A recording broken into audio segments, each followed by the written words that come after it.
looking, looking at ways that computer science can also be used to facilitate some of the youth learning. Dr. Beck is an assistant professor, like Alexandria said, at the Teacher Education Department at the California State University, Bakersfield. She's also the director and the lead PI for the Citizen Science Project, which is supported by funding from the U.S. Department of Education and National Geographic. Her work focuses on citizen science in the context of K-12 and teacher education, with particular emphasis on how citizen science can democratize science by including a more diverse youth and educator voices in questions, data collection, data analysis, and data informed advocacy. And so today we're going to be talking about Brittney's projects. She's going to share more about her work as we really begin to think more about what equity and access looks like as we look at both formal and informal education, and especially teacher professional learning. So I'm going to hand it over to you, Brittney. Thank you so much for being with us today. Yeah, thank you for having me, and thank you for that thoughtful introduction. Let's see. Oh, so of course, so I have a um, new computer, and it seems like my admin has prevented me from sharing my screen. So what I will do instead of this is Brittney, if it would be helpful, if you want to email me your slides, I can share, here. or, well, it's up to you. Yeah, here, What, let me. you drop it in the I have chat? I have a link. So yeah, if you will share your screen, then I'm sorry, this is my first Zoom presentation with this computer, and I did not anticipate that barrier.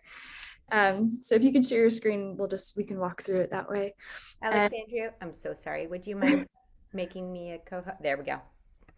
There we go. Perfect. Okay, here we go. Thank you, Brittney. thank you. And I'll try to keep my remarks relatively brief, so there's more time for the collab part of this Collabinar.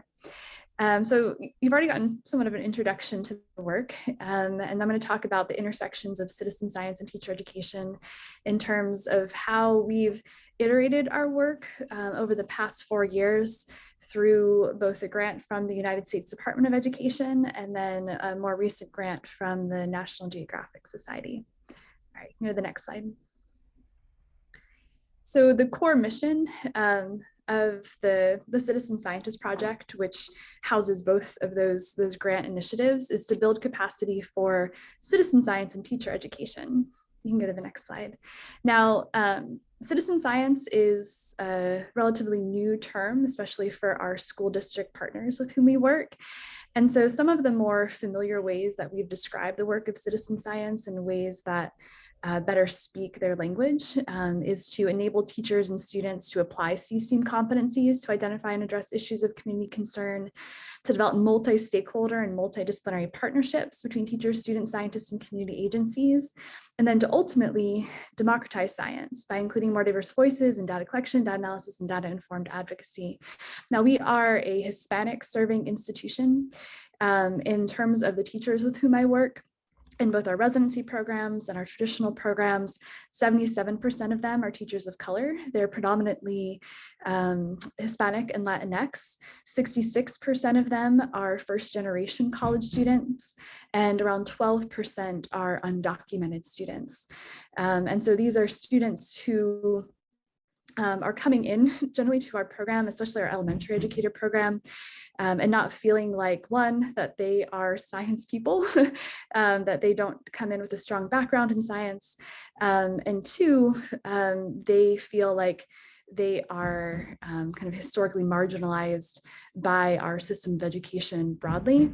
And so those two contexts provide combined, as when they enter into my classroom, there's a lot of fear and uncertainty and doubt regarding their position as scientists and science educators.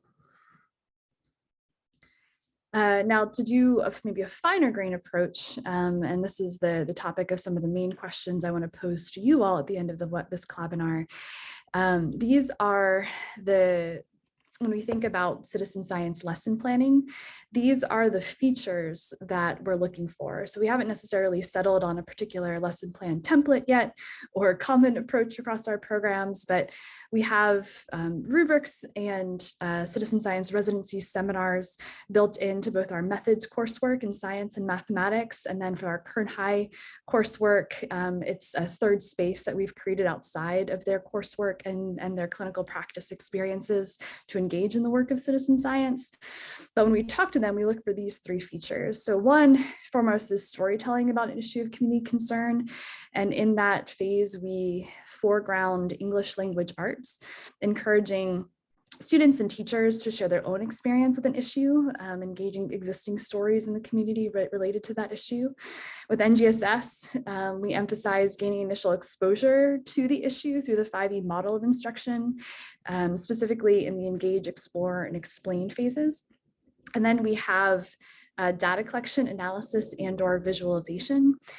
We foreground within the new 2022 revisions to the California Mathematics Framework, their data science chapter, which is chapter 5. We found that to be a productive place to emphasize the data part of citizen science. And what we've realized is that without that very explicit emphasis on data science, many of the citizen science projects that our teachers implement on their own turn into something that looks more like community service, where, for example, they see trash on the playground and they learn about trash pollution and they go clean up the trash pollution, but they never actually collect data with marine debris tracker and track the trash pollution in their playground over time. And then for NGSS, in terms of that layer, collect, analyze, and visualize data as part of the elaborate phase of the 5E model. And then ultimately, we're hoping that they use their learning about this issue of community concern, their data engagement, and they use that to inform some type of public action in the community, whether it's the classroom, school, or community level. For that layer, we foreground the College Career and Civic Readiness Framework, or the C3 framework. And then again, tying it back to NGSS, they communicate insights and findings through the evaluation phase of the 5E model. All right, next phase, or next slide. These are, to zoom back out, these are all of our core initiatives that we have and the stakeholder groups with whom we engage and their intersections. So we have resident teacher education, induction and mentor teacher support for our in-service teachers. And then we have a community engagement layer. Now, I thought it would be highest leverage to not try to talk about all of these, so I'm going to focus on 3 of them. The first one is going to be our Citizen Scientist Project Residency Seminar that's embedded for the elementary educators in the science methods and the math methods coursework. And then for our high school teachers, which are a bit of a challenge in general because all the disciplines take the courses together. But it's also an opportunity when we're looking at multidisciplinary, interdisciplinary instruction. We've created, like I said, that third space for them where it's the seminar that exists outside of their coursework, outside of clinical practice, but they all go through it together in phases once per month over the academic year. I'll also talk about our Citizen Scientist Project Teaching Fellows, which pairs practicing teachers with local scientists in order to implement an existing citizen science project or develop a new citizen science project. I found myself more than I thought I would developing new citizen science projects just based on the needs of our faculty at CSUB, and I'll talk about some of those. And then the last thing I'll talk about are the citizen science camps. And that's part of what's interesting is that that's part of our partnership with the UC Davis C-STEM Center. They have what's called Girls in Robotics Leadership Camps. And we started with those camps during our first year of the grant, and we've gradually infused citizen science as a lens for that experience, looking at the intersection of computer science and citizen science with some robotic storytelling. So that's we throw a lot of stuff in there, and I'll unpack a bit of that for you. Next slide. So I'm going to start with the Citizen Science Residency Seminar, which was for all intents and purposes, a pilot for the work that we're doing with the National Geographic Society. So this infographic details the ways in which both the infographics that we've created, as well as the learning modules that will ultimately be in the form of an online self-paced course on the National Geographic Education website, their Novo Ed site, how the 9 different infographics and then these citizen science course modules fit together to create a scaffolded experience that you can do the whole thing. You can do the ones that are just related to your particular interests in terms of iNaturalist, camera traps, or debris tracker. If you go to the next slide, there's an example of 2 of our infographics that we created. The first one is defining what is global citizen science. The next one looks at partners and discovery, so the potential of partnerships between teachers and maybe formally trained scientists or experts on a particular issue of community concern. And now if you look at the first infographic, we've decided to use the term global citizen science instead of citizen science. This was a months-long debate regarding how we should name the work that we're doing. And we ultimately landed on calling it global citizen science to be attentive to the politicized nature of the term citizen, especially working in our community in which there is a high concentration of undocumented students and teachers. And so we didn't want them to immediately see the name of this work and feel precluded from it in some way. And so we went with global citizen science. This first infographic, just a broad introduction to it that looks at maybe the different disciplines that are related to citizen science and some of its potential. And then our partners in discovery. Now, as part of our Citizen Scientist Project Teaching Fellows program, I'm going to outline one of them for you as part of this presentation that focuses on valley fever. But most recently, I've had another wildlife ecologist approach me about creating a citizen science project related to kit foxes in our community.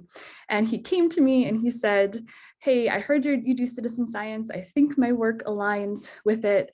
I already have camera traps on all 23 of our high school campuses, and he and a group of graduate students were trying to collect and analyze the data themselves, and doing relatively well with that approach. But what he said to me was that I have all of this data. I have about half a dozen papers about kit foxes in our community. However, I don't think I'm having any real impact on community decision-making related to kit foxes. And so he saw citizen science as an opportunity to bring more high school students and teachers and just community members in general into the conversation, to educate them about kit foxes, to engage them in data collection and analysis, look at insights that are related to the different types of data that he's collecting, as a way to help his research live outside of academic journals and actually influence decision-making in the community. And so I'm working right now. His project on kit foxes will be live on Instant Wild. He hadn't even heard of Instant Wild by the end of the spring. And then on all 23 campuses, we have at least one teacher and one class of students who are going to adopt this kit fox project to analyze the data through Instant Wild. And so when we think about partners in discovery, we're finding and we're trying to emphasize that it's not just the teachers who benefit from partnering with scientists, but the scientists are also seeing real benefits in helping to translate their work into the community to influence different policies. And so one of the big policies with kit foxes, because they tend to like campus environments, is once they learn about kit foxes, they start analyzing this data, how do they make their 23 campuses more kit fox friendly? And so that's going to be part of their big taking informed action projects at the end of each phase of data collection and analysis. Go to the next slide. And then these are the other infographics that I won't go into detail about right now, but these are all going to be available by the end of the spring. And then the citizen science learning modules, those Nat Geo education courses, are going to be available by the end of the summer. But you can see here, we tried to pick out different kind of high leverage topics within citizen science in terms of the wisdom of crowds, machine learning, detailing or trying to visualize the work of bioblitzes, looking how data tells a story, taking informed action. And so given those three different features that we want to emphasize in our citizen science work with our district partners. You see evidence of that here in terms of what we chose to center for this first round of infographics. And we're looking for ideas for other infographics because there will be a second round to this work. So once you see these, and maybe interact with them in some way. If you have other ideas for infographics, we would love to hear that too, because we're going to do this all again next academic year.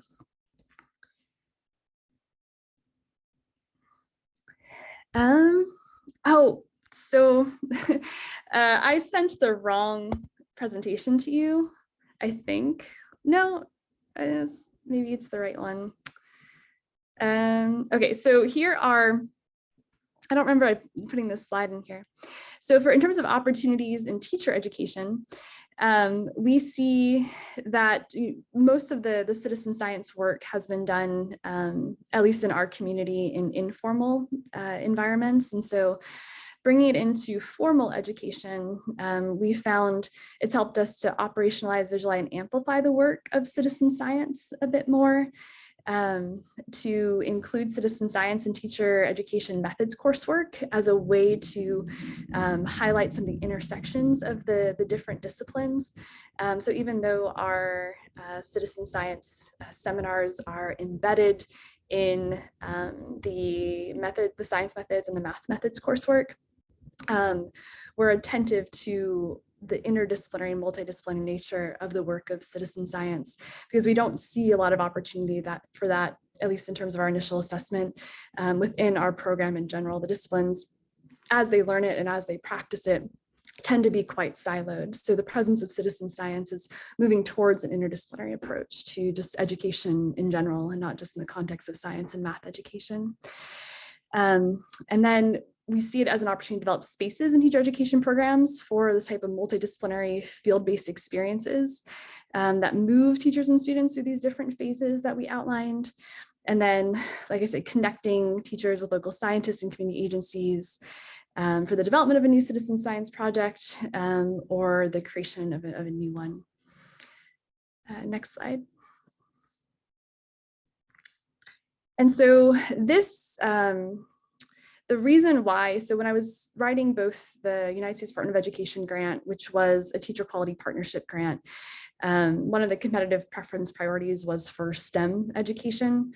I considered not only our needs for, or the STEM teacher shortage that we had here, but also what our science teachers were teaching. And so if you go to the next slide, Bakersfield consistently ranks as one of the most air polluted cities in the United States. It's generally on most recent reports, #1 in annual particulate pollution, #2 in high ozone days, and then #3 in 24-hour particulate pollution. And then if you look at, if you go to the next slide and go to the EPA's environmental justice screening tool, Bakersfield, specifically San Joaquin Valley broadly, represent some of the most environmentally unjust areas in California. And so drawing from the work of Dr. Jeffrey Duncan Andrade, who says that we should use education not to escape poverty, but to end poverty. In a similar way, we want to use education and science education in particular, not to escape this community, which many want to do in large part because of these environmental quality issues, but how do we use science education to end environmental injustice in our community? And so the lens for this project is always attentive to the context in which we're in and how we engage these ideological and material realities in our valley to call for change and to use citizen science as a medium for that change. So this is I'm going to give you an example of our Citizen Scientist Project Teaching Fellows program.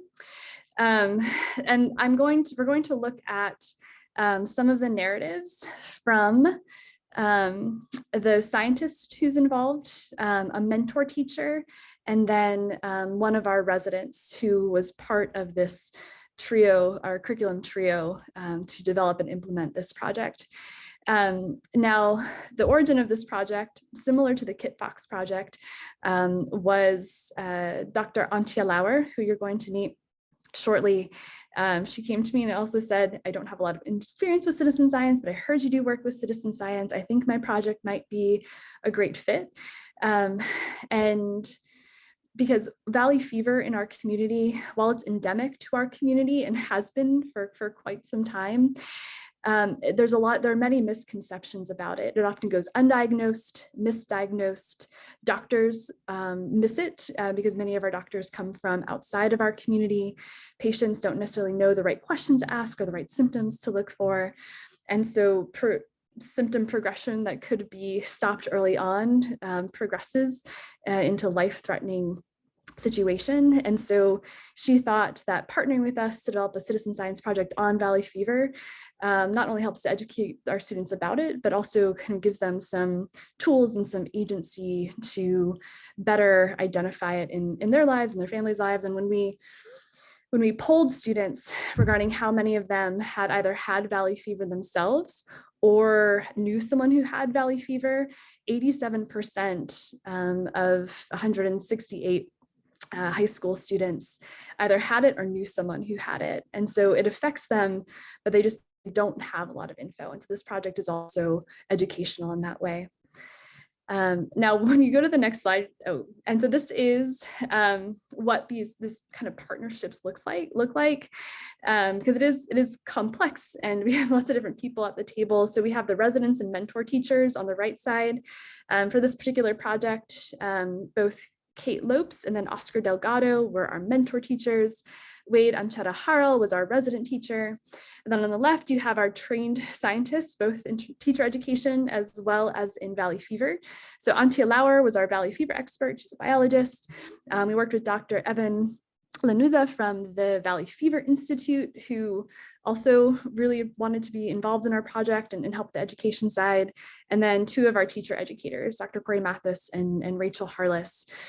And what was unique about this partnership is that they were also researching valley fever in a way that hadn't been done before. So traditionally, valley fever is research from soil sampling because it's caused by a fungus that's in our soil. And then when the fungus gets blown in the air in the top 6 inches of undisturbed topsoil, that's when people are at risk of inhaling it and contracting it. But for quite some time, folks in our community had hypothesized that valley fever, we could also help to track it and to map it in dust samples. And so the students collected dust samples from their homes, schools, and businesses. Dr. Antje Lauer taught them how to do DNA extraction and gel electrophoresis. We equipped their high schools with the equipment to do that. And then they analyzed the samples, ultimately putting the samples onto an ArcGIS story map that helped to map where valley fever was in the dust samples that they had taken. And they actually made a new discovery. We're working on a paper right now. The students found a particular strain of valley fever in their dust sampling that current valley fever experts didn't think was here. And so we see this as a really just beautiful example of teachers and students and scientists working together to engage in, to actually make scientific discoveries that are influencing the landscape of science and our knowledge of this particular issue.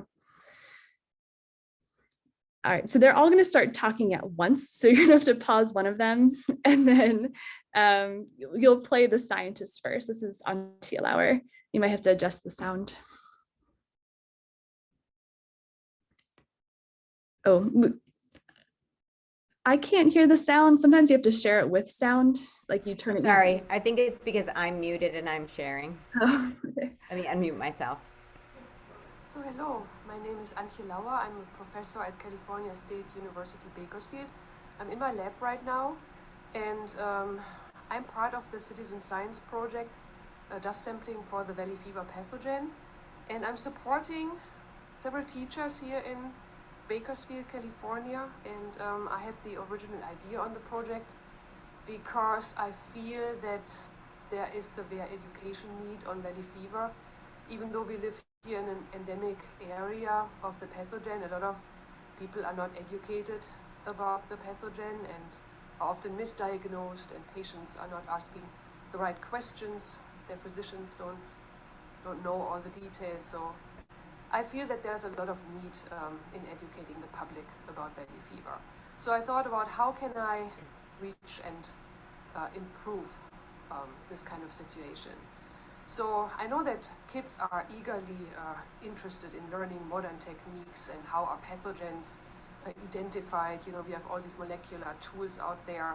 So I thought we could get some teachers on board and their students and teach them how to actually collect dust samples and how to extract the DNA from these samples, and then teach them how to do a polymerase chain reaction to target the pathogen. That is like a cooking recipe, so not that difficult. So my role is to educate the teachers first, and they will educate their students how to approach, how to correctly sample, and then how to process these dust samples.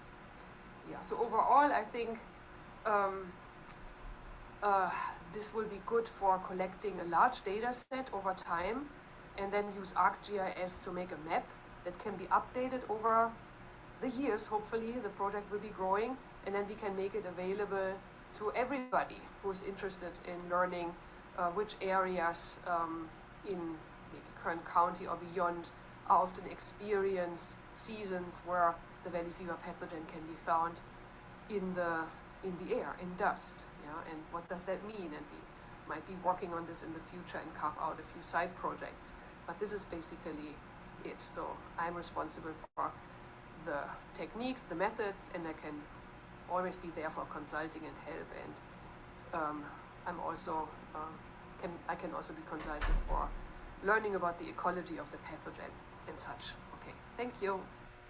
All right, so I'll pause you there. And well, in interest of time, you all have access to this presentation now. So if you want to hear their other stories of the mentor, teacher, and resident, yeah, please do that on your own. But there's a couple other things that I want to highlight. One is just the demand for this project. So we have middle school students calling this mentor teacher, Kate Lopes, asking how they can get involved with this project. The existing students who have done it, some of them have changed their career paths to better study pathogens and valley fever, and they're going into college with the idea that that's what they want to pursue. When Dr. Antje Lauer leads her sessions on using some of this lab equipment, even on Fridays from 3 to 6 p.m., it's standing room only in the science labs. And so students are hungry for this real work. And what we're trying to do now is to open it up to different campuses. So the partnership that we've developed here is very technical and resource intensive, but in terms of opening up to other disciplines and other participants in the citizen science project and in other parts of our community, we have schools who are just going to do the soil sampling, the dust sampling, and then track the results in order to increase our sample size. Others are just going to use the data and to help analyze it geographically to get a sense of where it's concentrated in the community. We have our history teachers. Some of them are going to get involved to start doing oral histories with valley fever scientists who've been doing this work in the community for 50 years, as well as valley fever survivors. And then our art teachers are going to come in and do different types of photography and painting performance related to valley fever. So one is getting these really close-up images of the fungus that causes valley fever and turning that into an art project. And so there's long story short, there's many different disciplines that we're hoping to intersect with this work to grow it, to make it available to more students, to educate the general public in different ways through this project.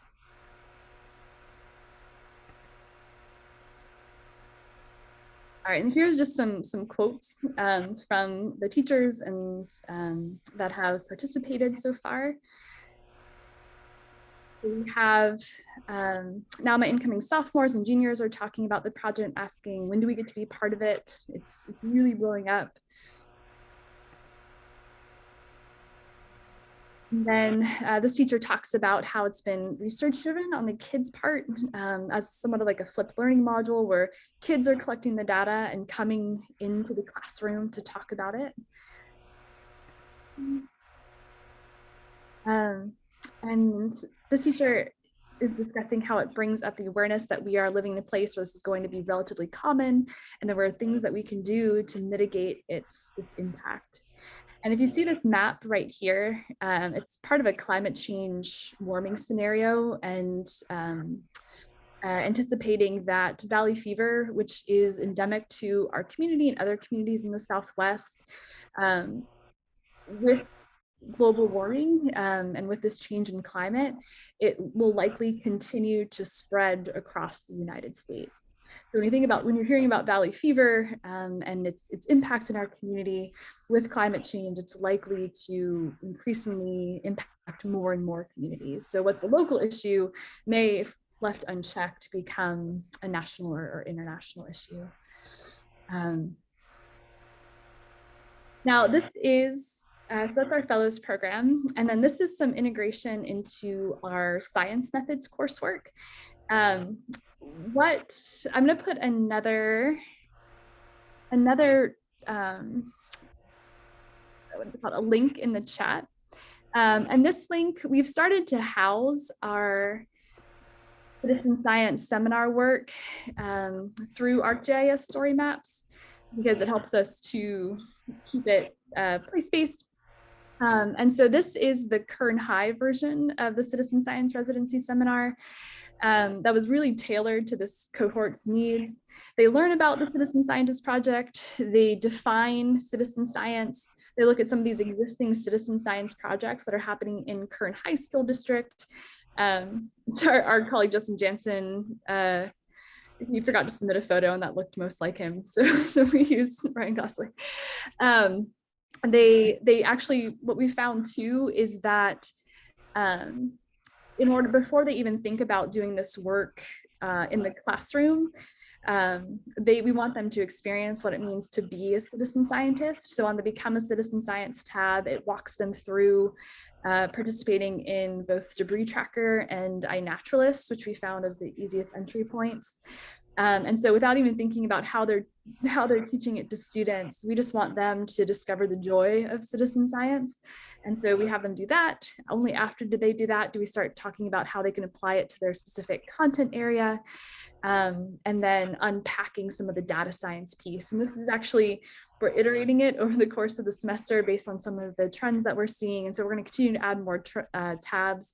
The final tab will be their implementation artifacts for the citizen science work in their classroom.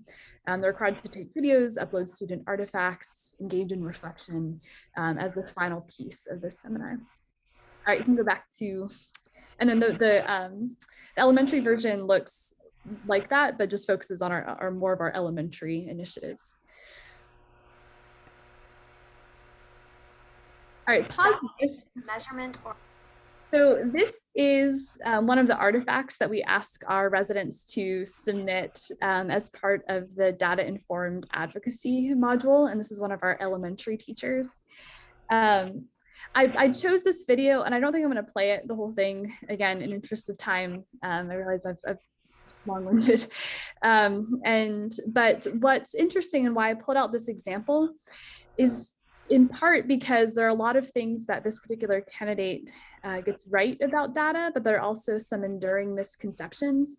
And so we see these videos, video submissions, especially during this like form of hybrid instruction that we're still in, as an important way to get a sense of how they're interpreting the work of citizen science, what are the enduring misconceptions, especially related to data literacy and data science.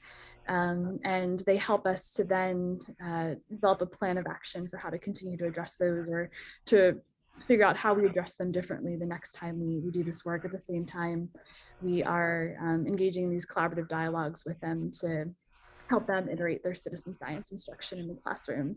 So I chose this video for those two reasons when you watch it. So these are some of the reflections. These are the elementary teachers' reflections after participating in the citizen science residency seminar. I really enjoyed the citizen science course because it allowed us to explore different views and different outcomes and just explore real life and connect to our education, and not just focus on science, but also focus on the world, how the world works, and exploring different areas. Another person talks about science identity. I like making the connections between real world science stuff because the model or the person you think of as being a scientist is usually this really bright person. Usually they're males. Anyone can be a citizen scientist. If you just look around, you're collecting data and you're looking around your community and considering ways that you can help.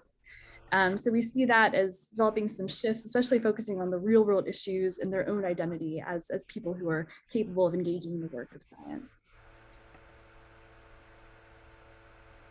Now, these are some artifacts from our citizen science camps. So we've taken the Girls in Robotics Leadership Camp that has just been brilliantly developed by the UC Davis C-STEM Center, and we absolutely love the link bots. But how we've added a citizen science layer to it in this case is the whole week we had the framework of trash pollution on their campus, which we worked with the administrators to identify that as an issue that's visible to students on a daily basis.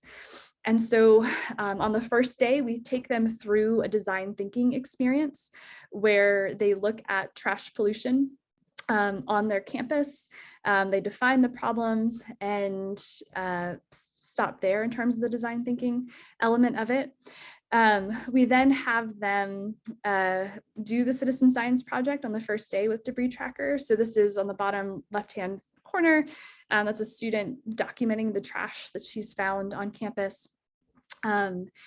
Then we have them use their data to then re-inform their problem statement. So having them look at particular areas on campus in which trash is an issue. So they take the problem they originally created and make it data informed.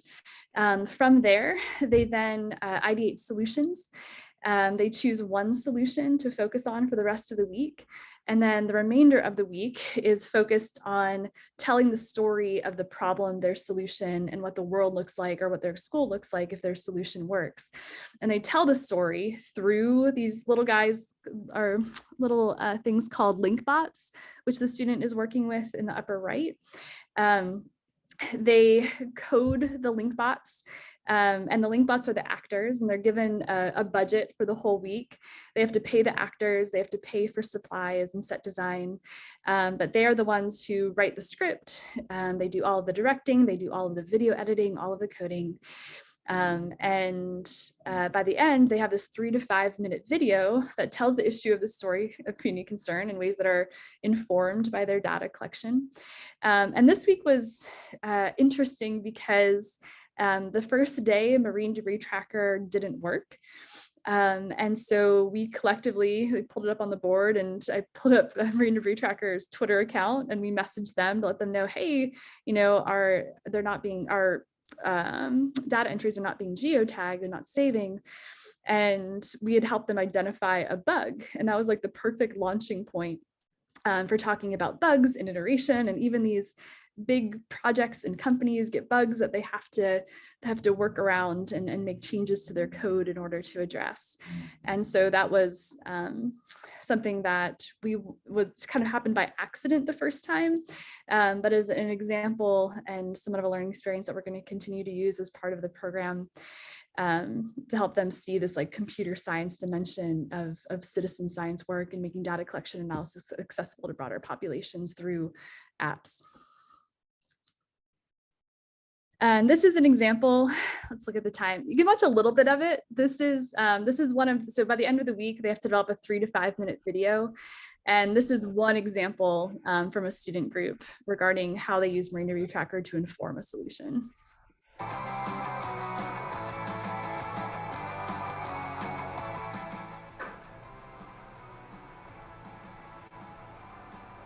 Trash pollution is a serious problem that affects all communities. A group of MLK students have created a receptacle that not only tracks the amount of trash collected, but also offers a reward for cleaning it up. Keep an eye out for one of these in your community. Oh my gosh, look at all this trash. Who's gonna pick it up? It's not mine. Where should I pick it up? Are you tired of seeing trash that other people have left behind? Now you can clean it up and earn rewards. Introducing the new Trash Tracker 3000. An easy-to-use trash can that tracks the amount of trash you pick up. The more trash you pick up, the bigger the reward. Happy planet, happy citizen.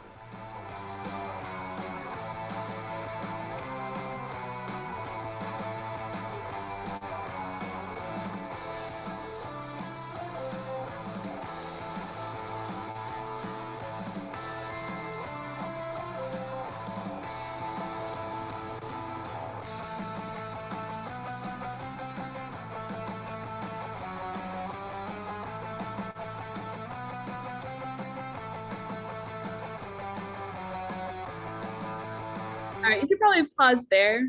I think they do behind the scenes next. So we let them just they do behind the scenes and outtakes. So we let them just engage as much creativity as they want with this work. And this is the youngest population of students with whom we've done this camp. So these were 5th and 6th graders. Normally we do it with middle school students or high school students. So we were just incredibly impressed with what they were able to create. And they didn't want our help by the end. By Thursday and Friday, we would try to offer advice and they'd be like, we have this. And we also had to pull them away. Like we had to make them take lunch breaks and just play breaks because the desire to want to finish their project, to tell their story, like outweighed anything else that we were trying to offer to them. Now, we also found that, so we had them for these, like the solutions that they created in keeping with design thinking, we had them dream big. So don't think about money or time or space or physics or, anything like that. And so what we did on the final day, after they presented this work to their principal and some members of the school board, is we had them take their idea. So for example, this Trash Tracker 3000 idea, and we had them turn it into some type of a small scale experiment that they could actually do in the classroom. So with the Trash Tracker 3000 example, the solution was to collect, like for students who noticed trash and documented it with marine debris tracker, and then successfully and safely, there's a protocol in place for using like these like grab sticks and gloves, like put it in the proper trash or recycling bin. If they did all of that and they documented it, they could earn this like currency that they have in the school that they could use at the school store. And so they took this idea of the Trash Tracker 3000 and made it into something that they could actually try out in the school setting. So that's the ultimate goal, is to make some type of informed action happen in real life. This is a student, this is one of the teachers who participated, who helped facilitate and develop this curriculum. My students were on fire. I didn't know they knew so much already. They want to live in a beautiful community and they're mad that they don't. I'd like to help change that. And this anger, so the students already knew that trash was an issue. The teachers didn't have to tell them about it. And there's this one student, we provided lunch to them every day, but the lunch was on styrofoam plates and cups and plastic spoons, and none of which could be recycled or reused. All were thrown directly in the trash. And we had a student stand up and say, why are you giving it? We're learning about trash. Why are you only giving us things that we have to throw away for our food? And she was upset, and we had to have a conversation with her and the rest of the students, and try to find different ways on Thursday and Friday of that week to create a more sustainable place setting for the camp. But it's also led to different conversations at the school and the district level regarding the amount of trash that's produced by the utensils and the cups and the plates that we give to students. And then for this teacher, she said that this is my first true STEAM experience. And this was all held at Martin Luther King Jr. STEAM and Design Campus. They had already been in operation for a year. And as she put it, all the letters were addressed meaningfully and intentionally. So they talk about STEAM a lot, but it's often the different letters are happen in different combinations or individually. But this week provided that true STEAM experience that she had always wanted to create, but just didn't necessarily know how. This is one of the students who participated in the high school version of the camp. She says it's good to learn about Kern County issues and not just world issues. We're getting to learn more about where we live and what we breathe too. The high school version of the camp focused on air quality and participated in data collection through Purple Air. And then our next step, so as part of our grant work, we developed an introductory computer science supplementary authorization. And this authorization is to certify or to add a supplementary authorization to K-9, to the credential of K-9 educators, and certifies them to teach up to 9th grade computer science curriculum as defined by the new California computer science standards. And so for this, we're using the lens of citizen science. So in all of the examples, or many of the examples that we use, the projects and the lesson plans that we have our teachers create, they all have some type of citizen science element to it. So for example, in one of the classes on computing and computing devices, and then computational thinking, they have to develop an app. And so for that assignment, that capstone, they have to either iterate an existing citizen science app or look at the ecosystem of citizen science apps and create one to fill a need for data collection. That's just one example of how we're using citizen science as a lens for that work. So we defined, it brings in lots of elements of storytelling in different disciplines in ways that other curricular and pedagogical approaches don't. I think that's it. Yeah, so I'm happy to take questions and kind of engage in any kind of dialogue around this work. I know we work to develop some questions that might help to facilitate it.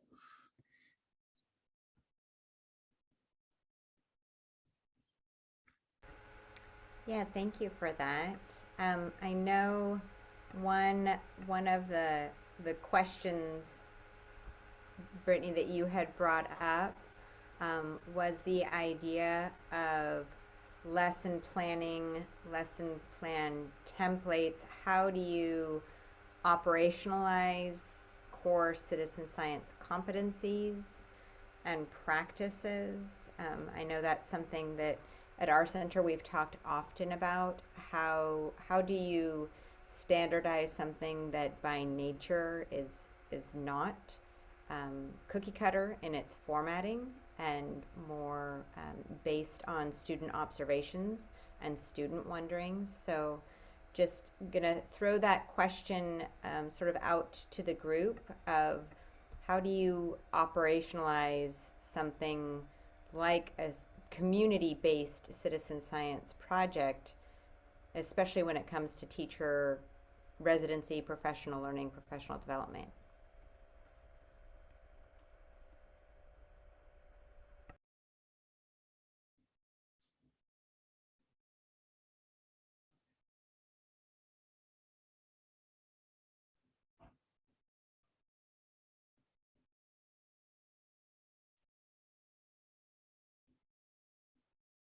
We can start there. If you have any other question about the presentation itself, we can start there too.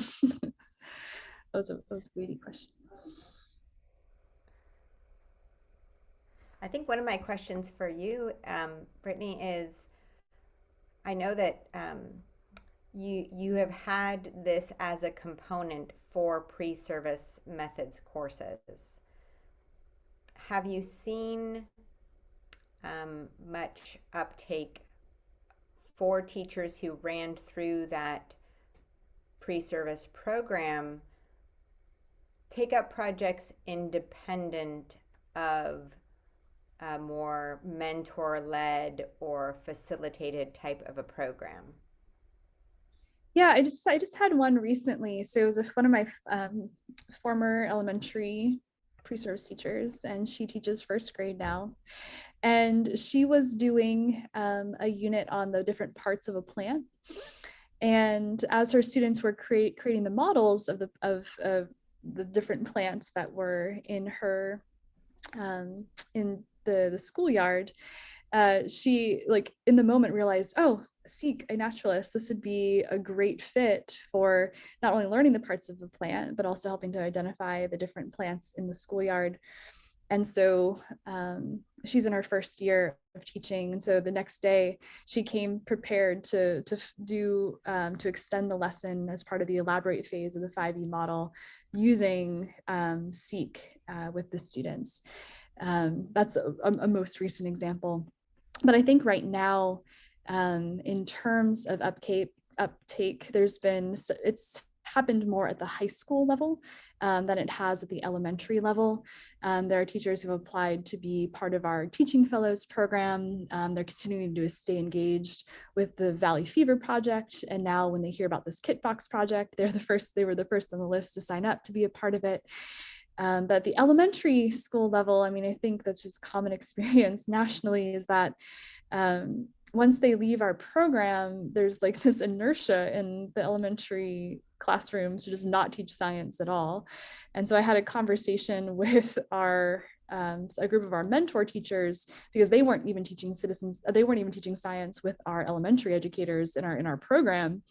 And they're like, oh, don't worry. Like once we get past our curriculum, we do science at the end of the year, not seeing science as part of their curriculum. Or they tried to assure me, oh, don't worry. We do all the fun stuff too, the pushes and the pulls and the, having celery uptake, some type of food dye.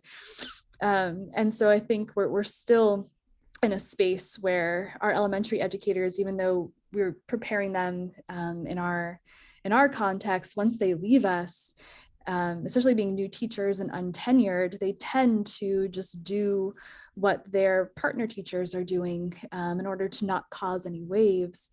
And to teach science would have them cause a wave because they don't do it regularly and they don't spend a lot of time when they do it. And so that's a dilemma that we have for sure. I think I saw a lot of heads nodding for that one. I know one of the things that I think has helped, a lot of the communities that we've been working with is training administrators alongside their educators. Because I think that, especially when it comes to, from my end, understanding literacy instruction and how to actually improve literacy outcomes, teaching content learning should be at the forefront of every one of your lessons, not the other way around. And I think getting our administrators involved and engaged is just as critical as training our teachers to really get that buy-in.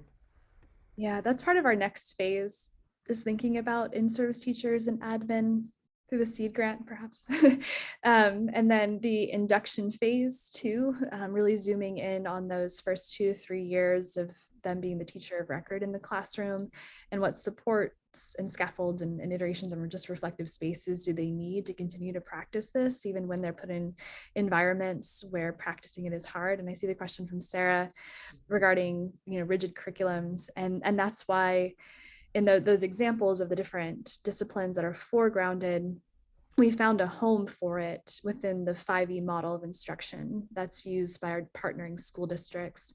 So we try to use that 5E model as the vehicle for the citizen science work, making the case for how the different phases of the E actually overlap quite nicely with some of the multidisciplinary citizen science work that we want to do. That's our best guess right now. That's what we're working with. But then there's also, so I'm in a unique position just based on my background, where I teach both the science methods and assessment class and interdisciplinary social studies for elementary educators. And I could have done an entirely different presentation in which the C3 framework was foregrounded in the work, and what each of the different phases of C3 look like if you're trying to integrate a citizen science project into it.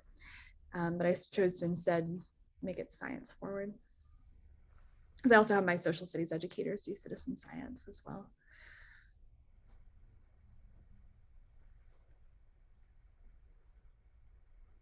Any other questions, comments? Feel free to add them into the chat. We're a small enough group, you can just unmute yourself.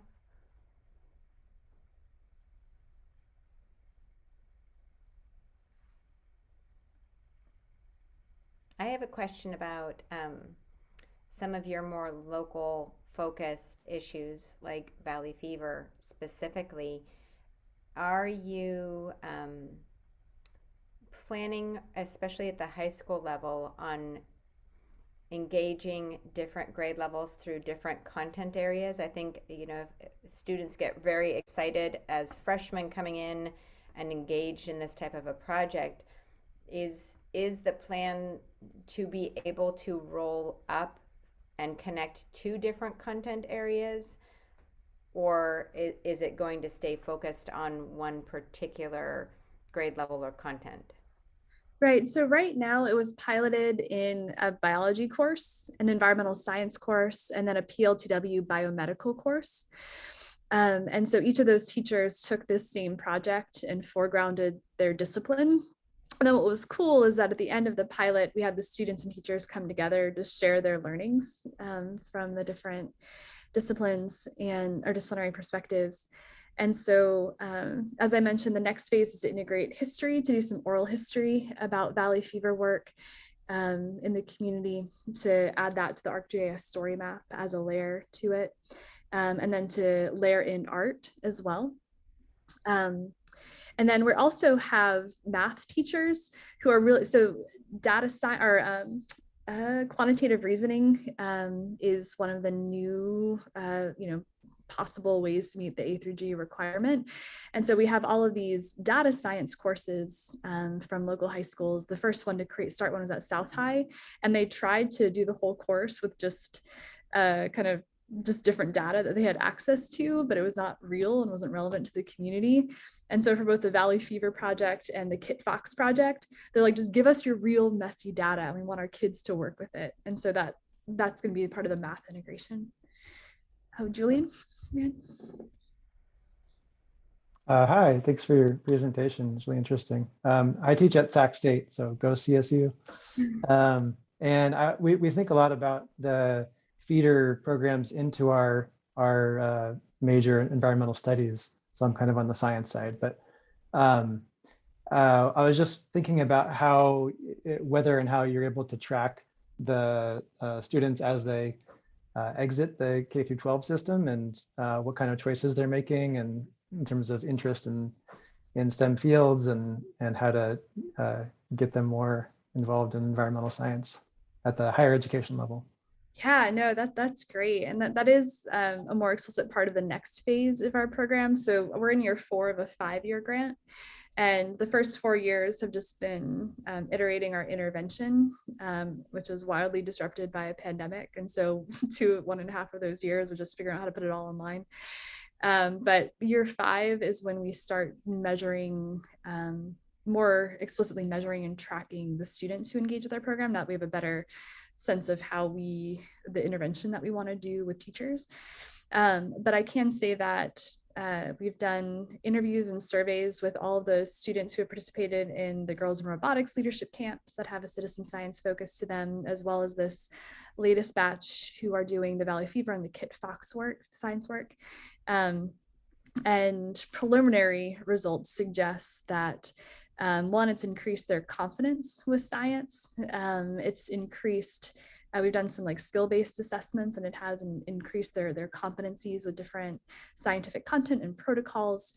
And then it's also helped them to imagine themselves in careers in science, some more specific than others. I mean, there's some part of the Valley Fever project who have this is what I want to do for the rest of my life. I want to research Valley Fever, and I want to go into the biomedical field as a result. And so we have some murmurings of it, but nothing too formal, but that's part of our long-term goal. Well, I just want to say thank you so much for coming today and participating in the Collabinar.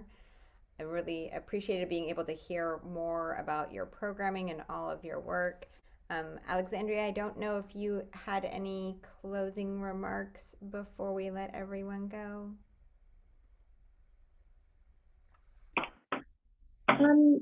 Sorry, can you repeat that? Oh, I was just wondering if you had any closing remarks for the Collabinar. I just want to say thank you again to Dr. Beck. It was great having you today, and we will have the recording available. And yes, thank you so much. Thank you all for having me. Yeah, please, here's my, if you have the presentation, but if you have any questions or want to collaborate, or yeah, we're open to anything. So thank you for your time. Thank you all. Have a wonderful afternoon, everyone. Bye. Thank you.